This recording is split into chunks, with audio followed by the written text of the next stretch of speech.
आजिर आमर समीक्षा बैठक चलती पार्टीर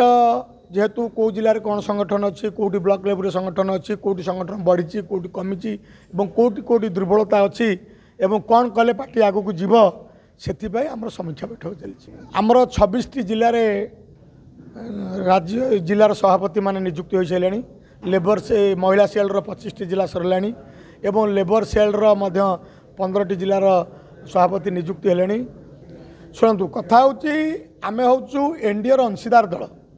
लोकजन शक्ति पार्टी रामविलास एनडीए एक अंशीदार दल भाव सारा भारत वर्ष में काम करुच्ची एटी आमे विगत इलेक्शन रे मनमोहन महोदय सहित आलोचना करी एवं केंद्र नेतृत्व को प्रार्थना करी एमानक सहित आम आलियंस रे काम करी आसुअछि एवं आज ओडिशा रे बीजेपी सरकार आसीछि सेथिरे मोर ब्लॉक सभापति जिला सभापति संपादक एवं पंचायत सभापति बूथ कमिटी के नहीं आमे मध्य चुनाव को जाइथिलु एवं चुनाव रे आमे मध्य सफल पाइलु एवं आज ओडिशा रे सरकार अछि मुद्दा नहीं लोकों पारे पहुंचीबे मुद्दा आम पाखे आप जो पचार पंचायत निर्वाचन कथा मुद्दा तो बहुत अच्छी ओडिशा रे बहुत मुद्दा अच्छी जेपर्यंत ओडिशा रु गरीब हटिनी से पर्यंत मुद्दा सरीब नहीं जे रामविलास पासवान कहती हम उस घर में दिया जलाने चला हूँ जहाँ सदिए से अंधारा जो घर अंधार अच्छी जे से लोक को आम आलोक देखू केंद्र सरकार ओडिशा सरकार आसुवा अनुदान को सुचारू रूपे केमती लोकों पाखे पहुँचब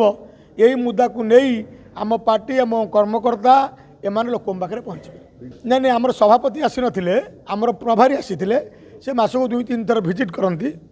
जे आमको पार्टी ऑफिस बा कार्यालय पाई तांकु सेंटर रु चिट्ठी अच्छी एवं चिट्ठी सीएम महोदय पाखे अच्छी मुझे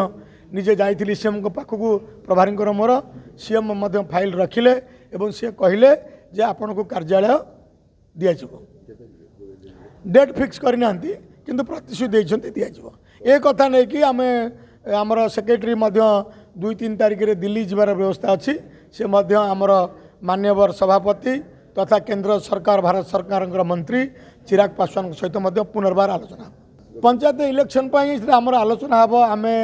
एका लड़ू कि से सांगे लड़ू ता केंद्र निष्पत्ति फाइनाल कर केंद्र निष्पत्ति जहाँ कर आम ओडिशा ही कार्य कर मु एडवोकेट लिंगराज महांती ओडिशा राज्य लोकजन शक्ति पार्टीर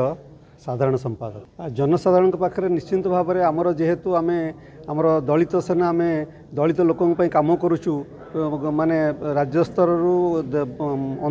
आंतर्जातिक स्तर आम काम करुचु दलित लोकों